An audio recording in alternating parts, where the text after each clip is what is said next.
আসসালামু আলাইকুম প্রিয় দর্শক, স্বাগত জানাচ্ছি বিটি চ্যানেল 4 রাতের সংবাদে। পুরো সংবাদ জুড়ে আপনাদের সাথে আছি আমি মাহফুজা পলক। শুরুতেই জানিয়ে দিচ্ছি আলমগীর হোসেন সিটি সংবাদ শিরোনাম।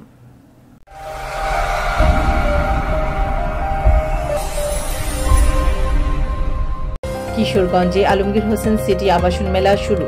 বৈষম্য বিরোধী ছাত্র আন্দোলনে ছাত্র জনতার হামলার মামলায় হোসেনপুরের শ্রমিক লীগ নেতা গ্রেফতার। ইজতেমা ময়দানে হামলার প্রতিবাদে হোসেনপুরে বিক্ষোভ ও সমাবেশ। প্রধান উপদেষ্টাকে পাকিস্তান সফরের আমন্ত্রণ শাহবাজ শরীফের। হামজাকে বাংলাদেশের হয়ে খেলার অনুমতি দিল ফিফা। শুনছিলেন আলমগীর হোসেন সিটি সংবাদ শিরোনাম। এবার মেপল ইন্টারন্যাশনাল স্কুল স্থানীয় সংবাদ।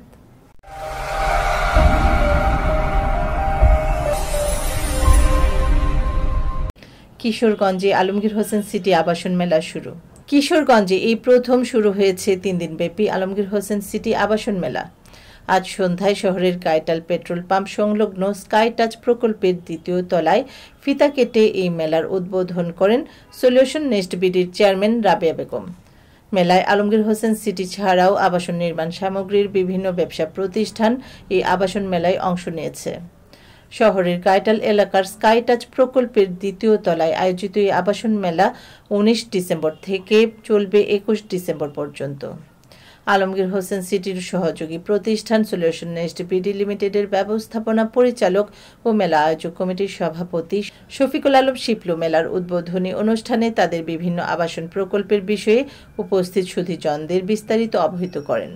বৈষম্য বিরোধী ছাত্র আন্দোলনে ছাত্র জনতার হামলার মামলায় হোসেনপুরে শ্রমিক লীগ নেতা গ্রেফতার। বৈষম্য বিরোধী ছাত্র আন্দোলনে ছাত্র জনতার হামলার মামলায় কিশোরগঞ্জের হোসেনপুরে শ্রমিক লীগের সাবেক সভাপতি মিজানুর রহমান মির্জুলকে গ্রেফতার করেছে পুলিশ। আজ দুপুরে পৌরসভার ঢেকিয়া মোড় থেকে তাকে গ্রেফতার করে পুলিশ। জানা গেছে, কিশোরগঞ্জ শহরের বৈষম্য বিরোধী ছাত্র আন্দোলনে ছাত্র জনতার মিছিলে হামলার ঘটনায় কিশোরগঞ্জ সদর মডেল থানায় দায়ের করা একটি মামলায় তাকে গ্রেফতার করা হয়েছে। হোসেনপুর থানার ভারপ্রাপ্ত কর্মকর্তা ওসি মারুফ হোসেন গ্রেফতারের বিষয়টি বিডি চ্যানেল 4কে নিশ্চিত করেছেন। ইজতেমা ময়দানে হামলার প্রতিবাদে হোসেনপুরে বিক্ষোভ ও সমাবেশ।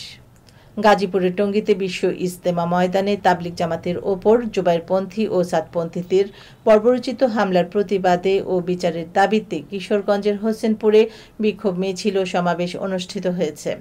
আজ সকাল 11টার দিকে ইমাম উলামা ও তৌহিদি জনতার উদ্যোগে বিক্ষোভ মিছিল ও সমাবেশ অনুষ্ঠিত হয়। বিক্ষোভ মিছিলটি হোসেনপুর নতুন বাজার কেন্দ্রীয় ঈদগাহ ময়দান থেকে বের হয়ে পৌরসভার বিভিন্ন সড়ক প্রদক্ষিণ শেষে হাসপাতাল মোড়ে এক সংক্ষিপ্ত সমাবেশে মিলিত হয়।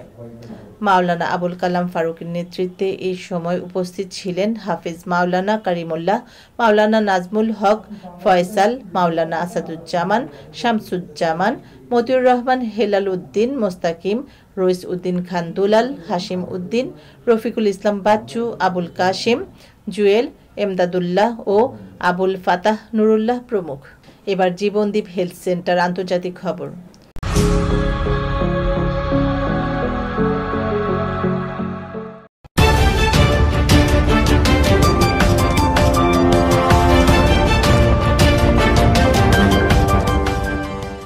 প্রধান উপদেষ্টাকে পাকিস্তান সফরের আমন্ত্রণ শাহবাজ শরীফের। বাংলাদেশের অন্তর্বর্তী সরকারের প্রধান উপদেষ্টা ডক্টর মোহাম্মদ ইউনূসকে পাকিস্তান সফরের আমন্ত্রণ জানিয়েছেন দেশটির প্রধানমন্ত্রী শাহবাজ শরীফ। মিশরের রাজধানী কায়রোতে D8 শীর্ষ সম্মেলনের ফাঁকে এক বৈঠকে এই আমন্ত্রণ জানান তিনি। D8 সম্মেলন কক্ষে প্রধান উপদেষ্টা মোহাম্মদ ইউনূস এখন মিশরের রাজধানী কায়রোতে রয়েছেন। আজ সম্মেলনের ফাঁকে এক হোটেলে পাক প্রধানমন্ত্রীর সঙ্গে প্রধান উপদেষ্টার বৈঠক অনুষ্ঠিত হয়। বৈঠকে ব্যবসা বাণিজ্য, খেলাধুলা ও সাংস্কৃতিক কর্মকাণ্ডের মধ্য দিয়ে দুই দেশের মধ্যে দ্বিপাক্ষিক সম্পর্ক এগিয়ে নেওয়ার ব্যাপারে একমত হয়েছেন তারা। এবার ঘরোয়া ডিজিটাল প্রিন্টার্স খেলার খবর।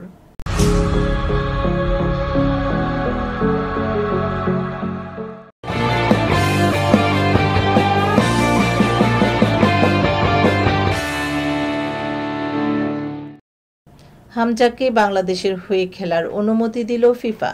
লেস্টার সিটির হামজা চৌধুরীকে পেতে বাংলাদেশ অনেক দিন ধরেই চেষ্টা করছে। অনুমতি মিলছিল ইংলিশ ফুটবল অ্যাসোসিয়েশন থেকে, বাকি ছিল ফিফার ছাড়পত্র। সেটাও পেয়ে গেলেন হামজা চৌধুরী। লাল সবুজদের হয়ে খেলতে আর কোনো বাধা নেই তার। দর্শক, এই ছিল বিডি চ্যানেল 4 রাতের সংবাদ। সকলকে পরবর্তী সংবাদ দেখার আমন্ত্রণ জানিয়ে এখানে বিদায় নিচ্ছি। আপনারা ভালো থাকুন, সুস্থ থাকুন। নিত্য নতুন খবর পেতে বিডি চ্যানেল 4 এর ফেসবুক পেজ ও ইউটিউব চ্যানেলের সঙ্গে থাকুন। শুভরাত্রি। আল্লাহ হাফেজ।